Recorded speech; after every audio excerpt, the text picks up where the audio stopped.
welcome. What's good? What's good? What's really, really, really good?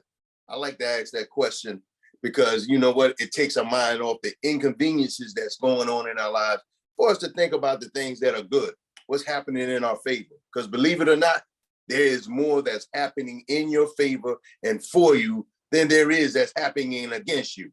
You just tend to magnify the inconveniences of life more than looking at what's going good, what's happening for me.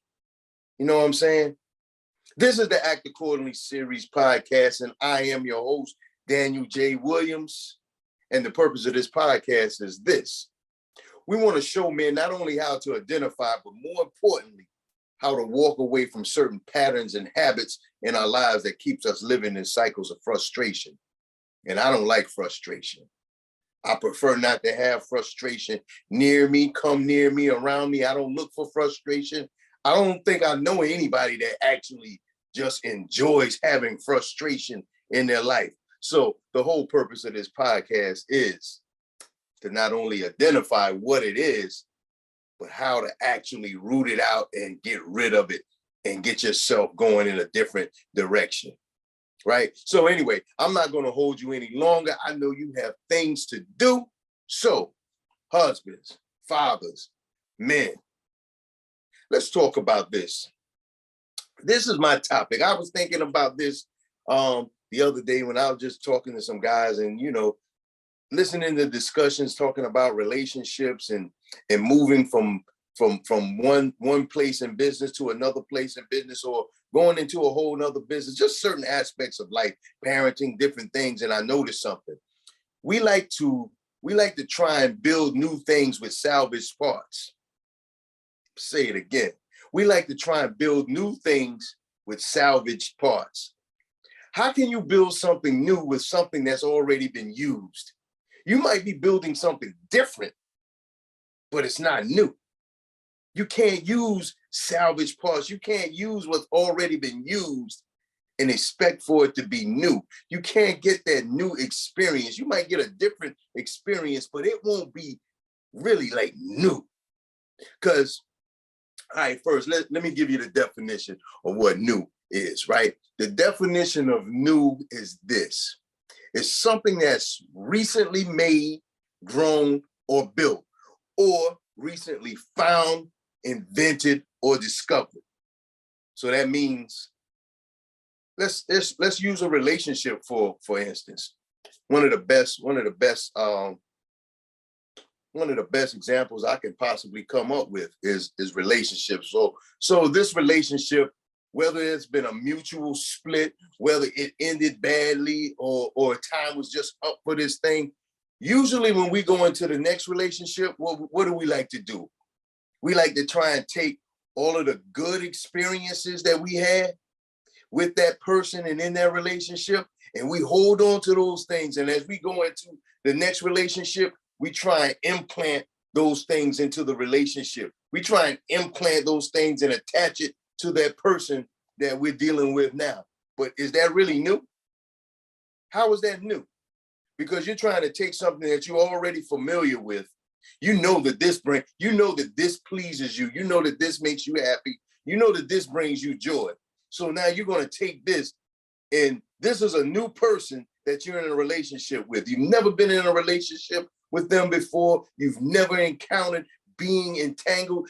Now, I don't want to use the word entangled. You never journeyed through life with this person before, or exploring the opportunities with this person before. So why are you going to try and implant something that's familiar to you already onto someone you're not familiar with?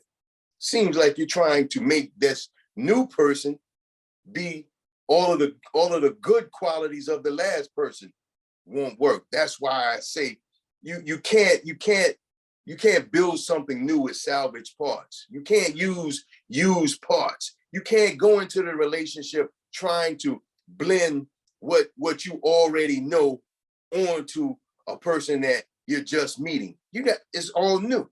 You want them to be new. You want them to give you the benefit of the doubt of being absolutely new and exploring. What is the definition again? Remember, it says it's recently. It's recently found, it's recently invented, it's recently discovered, it's recently grown, it's recently built. That means presently. You can't bring old things in. It's like a so let's use this as far as, I mean, you can use it in a romantic sense, you can use it in a business sense. It's saying that you had great success in this one area of business, and then you decided that you wanted to try a new area of business, another area of business. So there's certain principles that you can take with you over into going over into another area of business. The principles, yes, but the experiences, not so much, because those experiences, they were for that time. It was for that business. It was for that business. You can't, let's say this. The first contract you got with the business, or your first client, that first $100, $500 that you made, let's say the first $500 to $1,000. That first $500, that first $1,000 that you made, you will never be able to get that excitement again, because that was the first time you experienced in your new business generating that $500, getting that payment of $500, getting that payment of $1,000, or making it to that mark of $500 or $1,000. You'll never be able to have that experience again, the excitement of that again. You never will. You might be able to make that $500 again, that $1,000 again and again, but it'll never be like the experience of doing it for the first time in your new business. It's the same thing with relationships, same thing in business. I like, when you go over to a new, forget about all of that stuff that you did in that business. You keep the principles, of course, but you're going to have to do new steps, new routines, new strategies, because you're entering into something new. The strategies of what you did before not going to work in this one, or you're going to end up with the same result if you go and practice what you've already done in another thing and it fell short. If it floundered, if it collapsed, or you reached a certain plateau and you couldn't break that ceiling, it's going to happen in the new thing if you bring trying to create those good experiences you had there. Create new experiences. New means new. Means you haven't done it before. You haven't experienced it before. Stop trying to hold on to old things and try and blend them into the new thing and and think that you're going to have new results. Think that, all right, I know. Actually, you know what? You're playing it safe. You just want to play it safe. I understand. You want to play it safe. It's like, I know I like this feeling, and this is the feeling that I want to continue to have. So I'm going to try and project it onto them. I'm going to try and project that into this business model. I'm going to try and put that into the culture, into this culture of business, and I'm gonna try and interject that. Let me see if they'll allow me to place what I want onto them, rather than experiencing something new, finding out something new, discovering something new. Because the way that this person does in this relationship, it might bring something new out of you that you didn't know that you possessed. You go into business, and because you have to do things new and learn new strategies and develop new systems, it'll bring something new out of you. So ultimately, you want to evolve, you want to grow. If you keep on trying to hold on to those experiences that you've already had, you're not going to mature, you're not going to grow, you're not going to evolve, and you're not going to learn something new to keep you relevant, to keep you in demand. To keep you in demand. In short, no, I just want to say, let me leave you with this scripture, because this scripture it's so fitting for this. I don't remember the chapter and verse, but it's talking about, Google it. You can always Google it. Just Google new wine and old wine skins. It'll pull up the chapter and verse for you. Do something for yourself. You know, don't sit and wait for everything to be handed to you. You know, just somebody to feed you everything. There has to be some work on your end, on your half.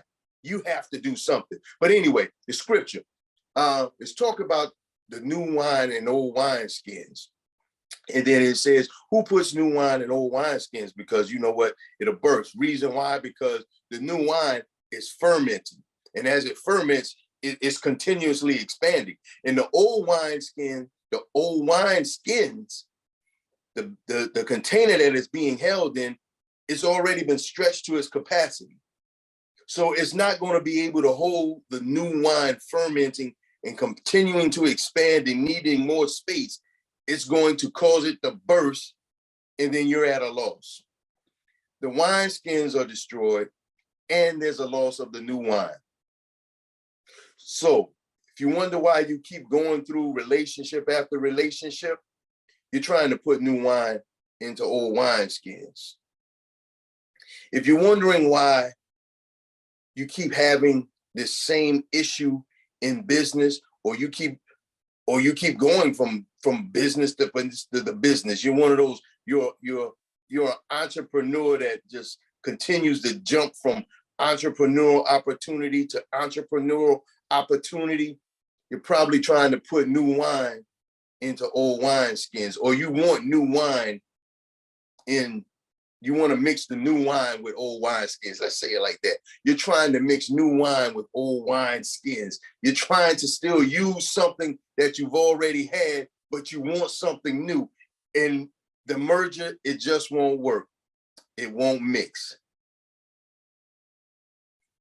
You can't salvage, man. You can't build something new with what was already old, what you've already experienced. That means it's time to move on. It's time to create something new, build something new, develop something new, find something, discover something new, absolutely new. You follow me? Yo, if this held a little bit of value for you, if you like to have a comment on this, feel free to reach out to me. I want you to.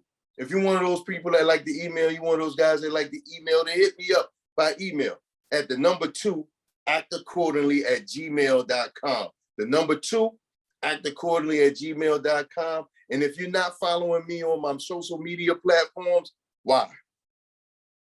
Why, man? There's so much more on there. So go to my Facebook and you can find me at Daniel J. Williams. Facebook. On my Facebook, you can find me at Daniel J. Williams. And if you go to my IG, you can find me at the number 2, Act Accordingly. Go to Instagram and find me there at the number 2, Act Accordingly.